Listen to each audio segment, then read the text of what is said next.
Where are the cannons? And which ones are we firing?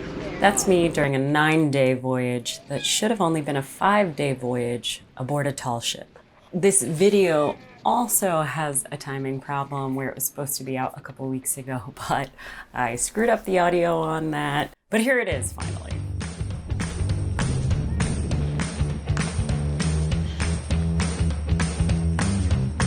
Ahoy hoy, I am Captain Boomies, and this is the story of my Annapolis to Bermuda race on the tall ship, the Pride of Baltimore II.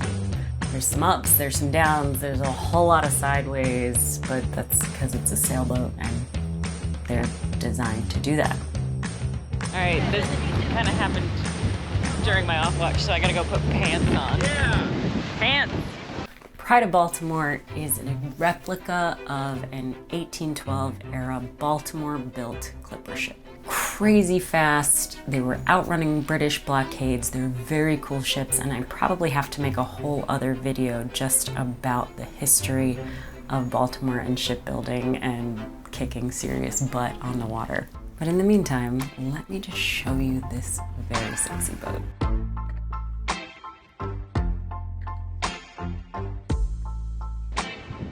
Are you drooling yet?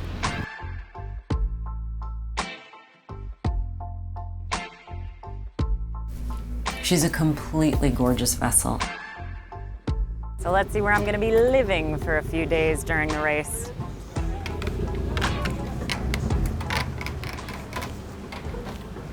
This is the heart of the whole place, the galley. This is where my favorite person exists, the cook. This is where the crew lives, up in the forecastle.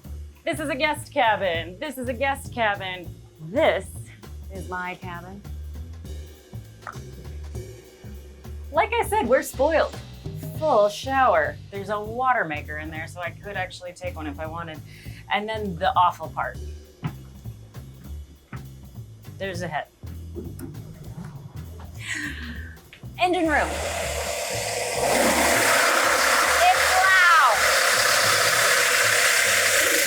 Okay, so we're gonna go into the officers area, which is also where they do all the navigation from. So it's interesting to me. Okay, welcome to the nav station. Yes, we've got lots of modern conveniences here. It's a replica, it's not an antique.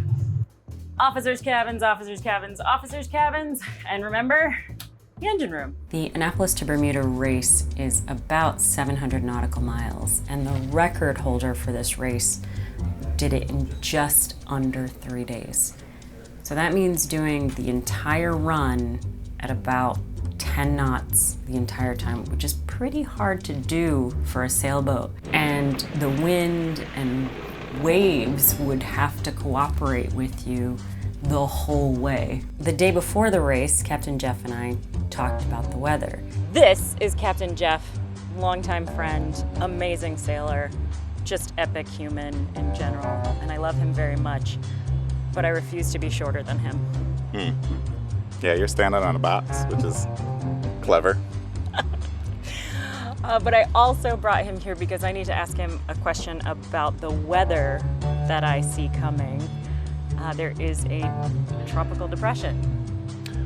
It's not quite a tropical depression yet. Okay. It's still in the tropical storm category. Okay. And that brings us to our first complication. The weather did not want to cooperate. And while I'm sure that Pride of Baltimore could have handled skirting around the edge of the storm system that moved through, the race committee made a good call in postponing the race because a lot of these smaller, slower boats would have gotten absolutely pummeled. You have nothing to be worried about. Okay. That's yeah. Thanks. Yep. So that was delay number one. One other thing that I had a thought about when I saw this weather system coming in is that we're going to be taking it right on the bow the whole way to Bermuda, right at the end there. The race committee didn't postpone the parade of sail, though, where all of the boats that are racing in the regatta twirl around in Annapolis Harbor, flags flying and cannons firing. Yes, Pride of Baltimore has cannons.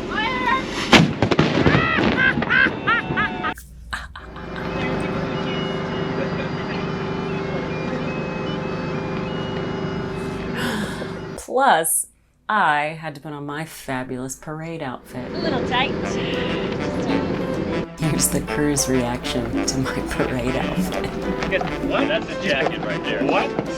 Look, it's a parade. You got a problem? What are you wearing and why didn't you bring like all of them? Yeah. Look, I'm so sorry. What the hell? I thought we were friends.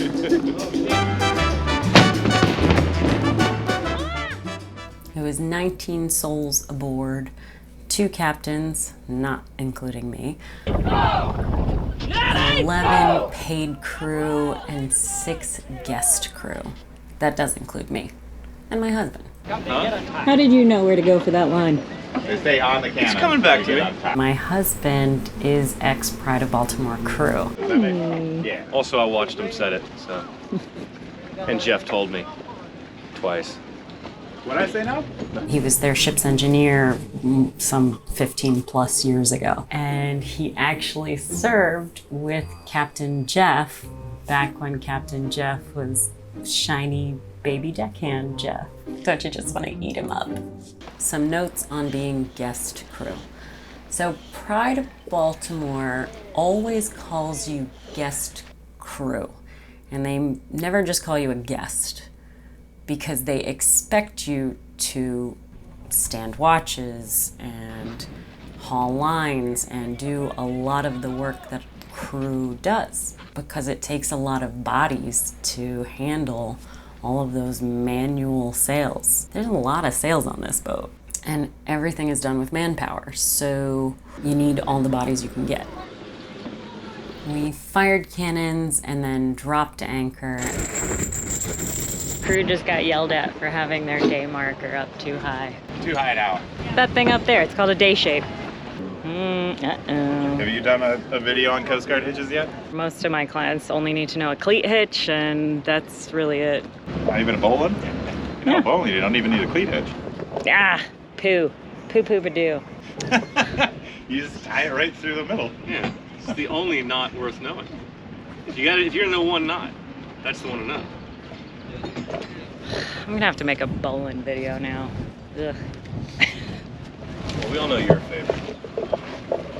The sheep shape? Sheep shank, obviously. Clearly, it's the sheep shank. Clearly. Which is a fun knot, and I've only used it in reality twice. I've only ever used it to describe the sheep knot. You know, I've never actually been able to have a reason to tie it. Both times. That saddens me. Both times was because we had a fouled anchor in. Ah. I've only ever tied it to make ears. I've only ever tied it to make deckhands feel bad about themselves. Which is really the only reason to know anything. Hazing. Exactly. This is its own fraternity. Oh, you guys are awesome. I love it. So, we get to just sit here at anchor for the night. But tomorrow we race. Unfortunately, there was something brewing below decks that was going to complicate the next day, but you know, not just yet. We didn't know that just yet. Pro crew, tonight's gonna be a pee wash scenario. If you wake up to go pee, there will be bearings in the usual spot. So, guest crew, you don't have to worry about that. We'll take care of you. All right, thanks everyone. See you in the morning. A day later than we were originally planning to, but for good reason, we weighed anchor, a surprisingly manual process, and got out to the race course, where there was just a ton of boats, and it was a little bit confusing because there were 2 regattas happening at the same time. There's another race committee using the exact same red 2 for the start line. This is nuts. So it was a little bit confusing to figure out where we were supposed to be and which committee boat was the A to B committee boat until we got a lot closer to the start line. All over there. That's our race start. Committee boat is in Albany. Is it? Yeah. The other confusing thing that happened was Captain Jan was under the impression that 13:30 was the actual race start. Are we winning? not the 10-minute warning to the start. 3 minutes till start. 30 over. Which would mean that the actual start time would have been 13:40. Does that make sense? So instead of happening at 13:30, that was the 10-minute warning to the start, which was 13:40. I'm telling you this because the whole point is that we were over the line early. We were over the line early, which means we had to go back around and start again. Ready to go? So we had to circle back in a very large ship with hundreds of other boats all around to get back down below the line so that we could cross back over the start line to restart the race and not be over early. So here we are in a 157-foot boat, and the race committee did their best to get other boats clear off the line. Be advised, there's a very large boat starting in the first street. The ARCA fleet. Who there? Will be starting. One of the trickiest things about being this boat is that everybody wants to get real up close and personal with you when you're trying to maneuver. Captain Miles, Captain Jeff, and Chief Fern running that crew. Holy cow, they make it look so easy. Thanks for clearing the line. Sail safe, sail fast. See you in Bermuda. Drunk? There's a bunch of really fun little power boats. Like that one there, hi. Came out just to watch. Whew, it was epic. And yet the whole time, there's a bit of a cloud on me for this. So a major flaw in me being here is that I don't know which lines are which. I don't know what I'm doing. I'm very in the way. So they keep saying hands to the TJ, and I don't know what that is. I'll ask Jeff in a minute because he's itching to tell me. I can see it. See his itchiness. In spite of the craziness and my own anxiety and my own ego problems about not knowing where to be or what to do, and watching hundreds of other boats, some of them yelling like, hey, put Captain Boobies to work. I ran into my friends Christian Rakowski, the photographer of Her Helm, and also Jane Durden, who runs the Women on the Water for Harrington Harbor Sailing Association. I always screw up saying that. Sorry, Jane. That's Jane over there. Okay, you guys ready to come around? Which is a fantastic community that helps get women out on the water more. And just as we were sailing by Jane and her very cool boat, I got word that we needed to turn around and head back to Baltimore. You guys ready to come around? So race update. Pride of Baltimore is dropping out of the race. Leg one.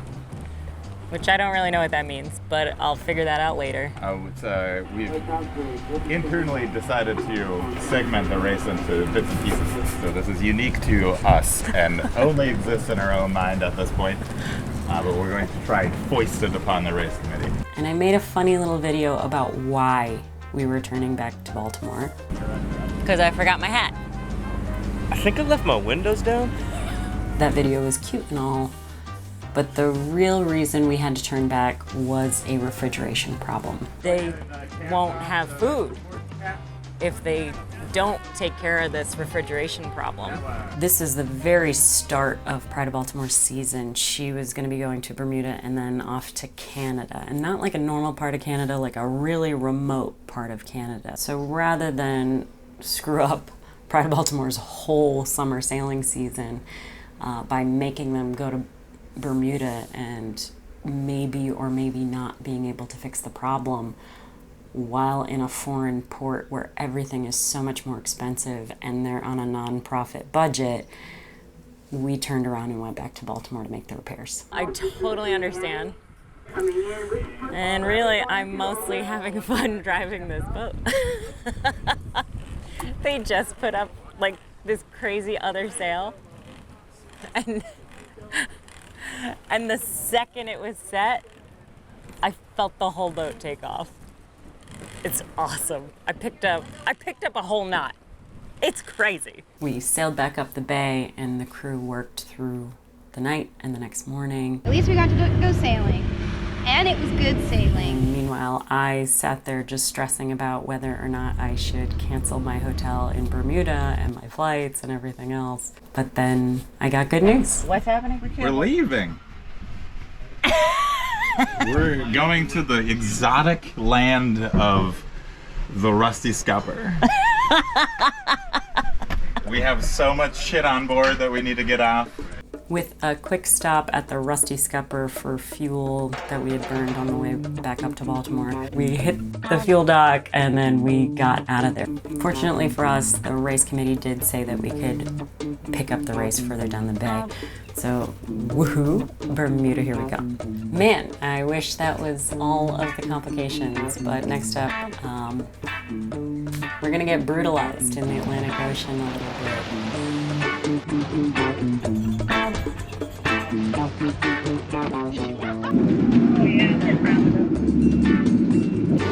Thumbs down, thumbs down!